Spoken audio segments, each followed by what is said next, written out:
जय हिंद। इजराइल जो देश है उसके दक्षिणी भाग यानी गाजा में तो युद्ध चल ही रहा था। अचानक से 17 सितंबर के दिन इजराइल के ऊपरी भाग यानी ऊपरी देश लेबनान के बाद हिजबुल्लाह नाम का जो आतंकवादी संगठन है, जिसे उसे इजराइल से काफ़ी उसका टसन चलता है, वहाँ पर अचानक से लगभग 3000 लोगों के जेब में ब्लास्ट होना चालू हो गया और इसमें लगभग 27 से 2800 लोग बहुत बुरी तरह से जख्मी हो गए हैं। किसी का पैर उड़ गया है, किसी की किडनी बाहर आई है, किसी की आंतें बाहर आई हैं, किसी लोग का आंख खराब हो गया है। तो लगभग जो भी लोग इसमें जख्मी हैं वो लाइफ टाइम तक कोई बड़ा काम नहीं कर पाएंगे। किसी का हाथ उड़ गया है, आंख खराब हो गई, जिंदा बच जरूर जाएंगे, लेकिन इतना बेरहमी से मारा गया है कि अब एक आदमी अगर मर जाता तो एक आदमी की कमी हो जाती, लेकिन वो ऐसा बचा रहेगा कि उसके लिए लाइफ टाइम एक आदमी देखभाल के लिए चाहिए।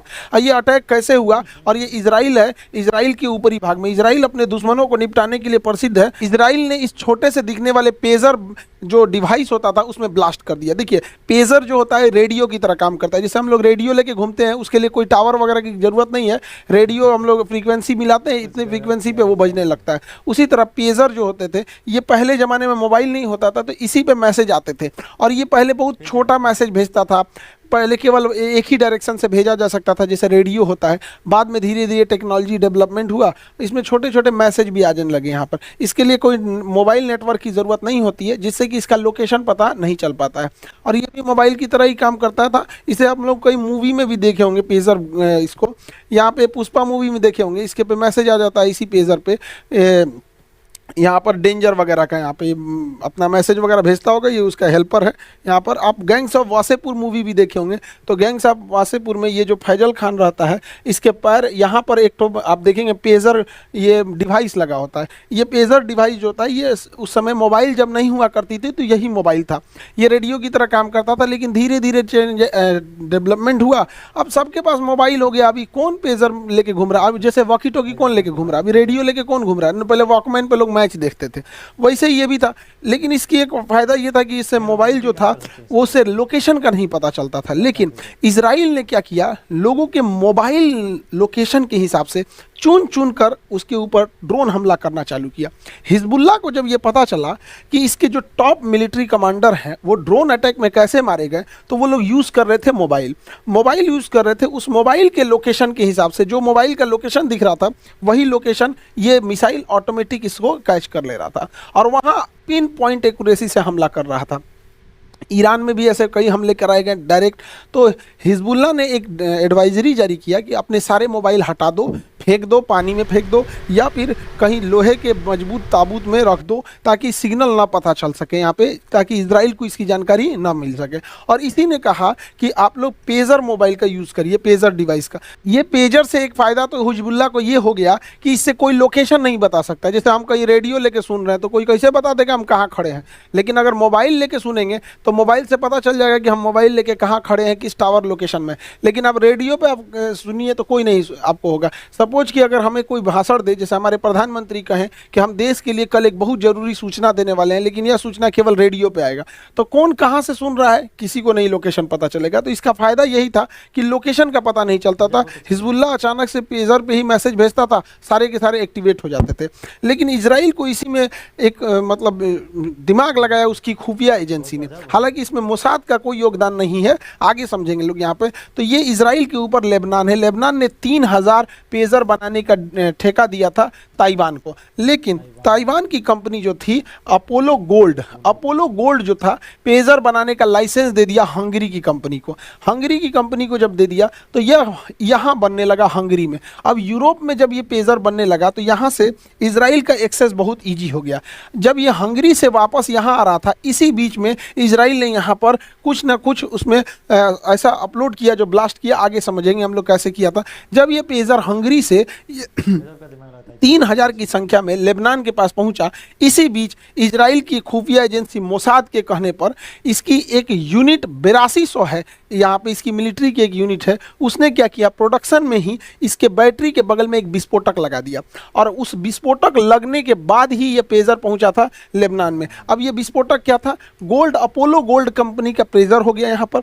और इसमें क्या किया गया था, इसकी बैटरी जो थी, बैटरी ये चार्ज होता है जैसे मोबाइल चार्ज होते हैं वैसे ये भी चार्ज होता है। तो इसके बैटरी के बगल में एक छोटा सा 30 ग्राम का, महज 30 ग्राम का लेकिन बहुत खतरनाक विस्फोटक जोड़ दिया, जिसको कहते हैं PETN। PETN 30 ग्राम काफ़ी है एक इंसान का मतलब अंग को फाड़ने के लिए यहाँ पर।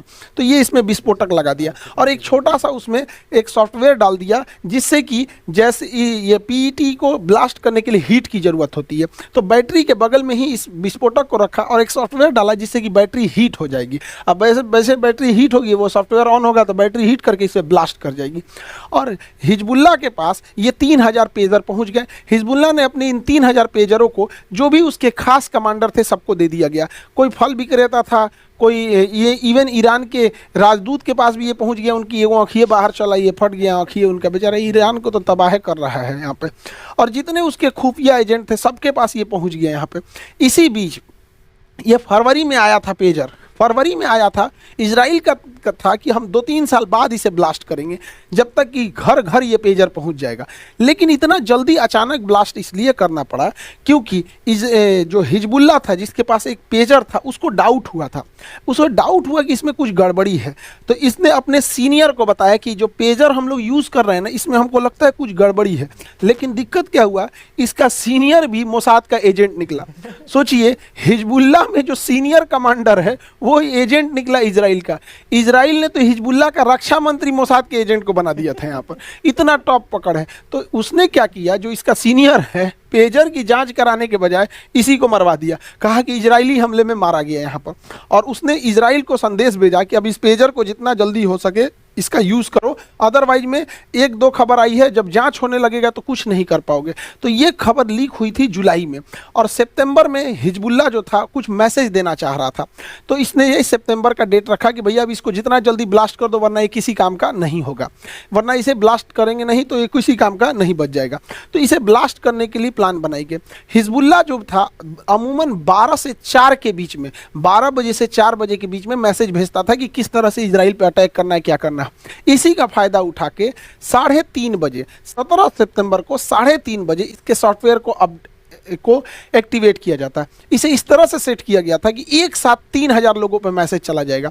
जैसे इजराइल ने वहां से मैसेज भेजा, 3:30 बजे 3000 लोगों के जेब में, अलग अलग शहर, मोहल्ला, गली, लोग कहीं थे, कोई गाड़ी में था, कोई घर में था, कोई दुकान पे था, उनके मोबाइल अचानक से वाइब्रेट होने लगा, पेजर जो था डिवाइस, तो उसको उठा के देखा जाता है जिससे कि क्या मैसेज आया है। तो इतना खुफिया ढंग से इसके अंदर फिट किया गया था जानबूझ के कि अगर कोई नहीं उठाएगा पेजर को तो जेब में फटेगा, तो पैर उड़ गया है, किसी की किडनी बाहर आ गई है, आंत बाहर आ गया है, पेट फट गया ऐसे, और अगर कोई उठा के मैसेज पढ़ेगा क्या चीज़ है, तो ऐसे आँख के सामने फटेगा तो आंखें फट जाएगी यहाँ पे। इतना खतरनाक इसको सिस्टम बनाया गया था।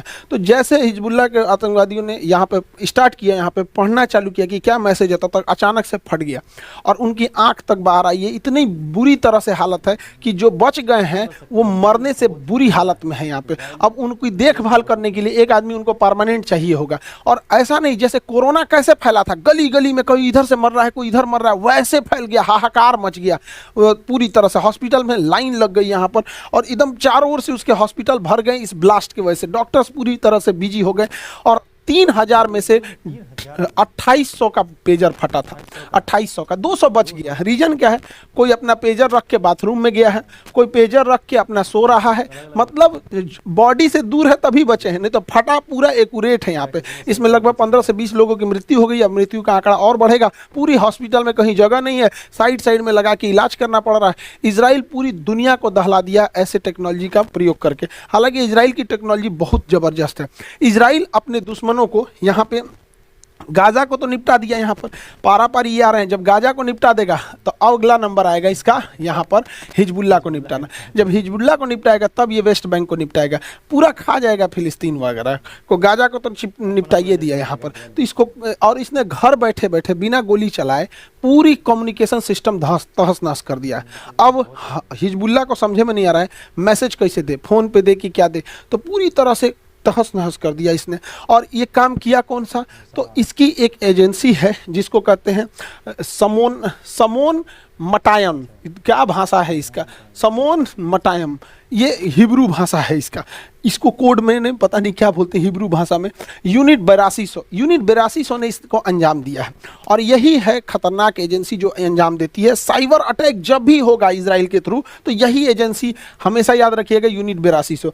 इसमें मोसाद भाग नहीं लेती, ये मिलिट्री का विंग है, ये बहुत खतरनाक काम करती है। इजराइल जो था यूरेनियम बना रहा था, तो जो प्रकृति से यूरेनियम मिलता है ना वो उतना अच्छा नहीं होता है, तो उसे एक सेंट्रीफ्यूल में घुमा घुमा के उसमें से निकाला जाता है। कैसे हम लोग मक्खन निकालते हैं दही में से, और ऐसे दूध को मथ के, दही को मथ के यहाँ से निकाला जाता है, तो उसी तरह सेंट्रीफ्यूल होता है। इसने ऐसा अटैक किया कि सेंट्रीफ्यूल का स्पीड कभी बढ़ जाता था, कभी घट जाता था, कभी बढ़ जाता घट जाता। तो यूरेनियम दो टाइप के होते हैं, यूरेनियम 235 और यूरेनियम 238। इसी को अलग करने के लिए, जैसे मक्खन और घी को कैसे अलग करते हैं, दूध दही को ऐसे अलग करने के लिए वहाँ पे, तो इसने क्या किया, स्पीड बढ़ाने घटाने से क्या होगा, वापस सब आपस में मिल गया यहाँ पे, जिससे कि उसको और ज़्यादा मेहनत करना पड़ा। हालांकि बहुत जल्दी आप देखेंगे ईरान अपना परमाणु परीक्षण करने जा रहा है। नेक्स्ट वीडियो में हम ईरान के परमाणु परीक्षण की बात करेंगे। अभी इसमें मोसाद हाथ नहीं था, यूनिट 8200 इसमें मेन इसका किरदार था। अभी इसके बाद हिजबुल्लाह में तो अभी ये पेजर ब्लास्ट हो ही रहा था, वॉकी टॉकी भी ब्लास्ट होने लगा, 15-20 आदमी वॉकी टॉकी में ब्लास्ट में होने लगे यहाँ पे।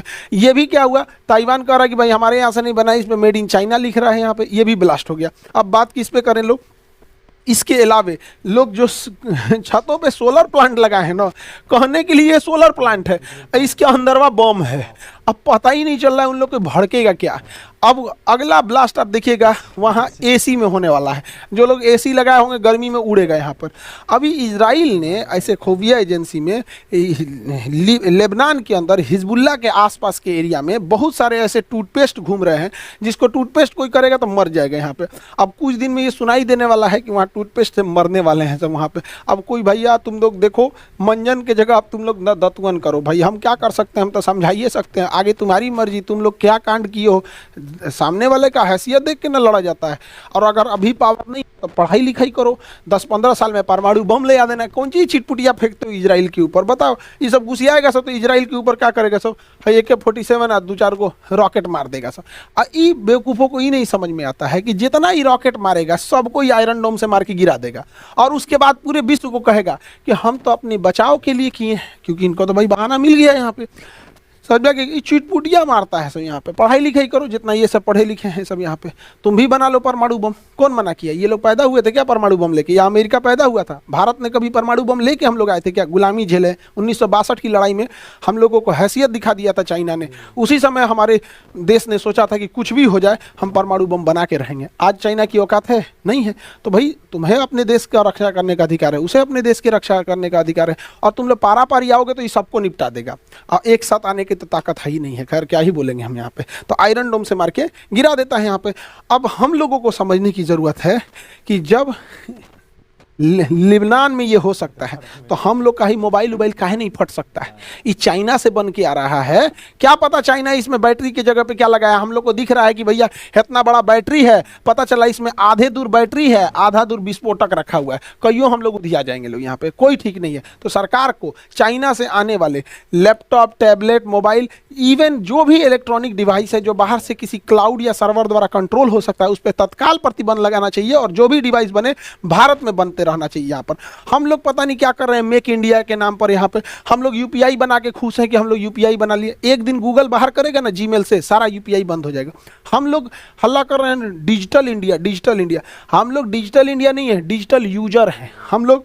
अमेरिका का बनाया ट्विटर यूज कर रहे हैं, फेसबुक यूज कर रहे हैं, व्हाट्सअप यूज कर रहे हैं, यूट्यूब, गूगल यूज कर रहे हैं। हमें भैया हम लोग यूज़र हैं, हम लोग क्रिएटर नहीं है, यूज कर रहे हैं।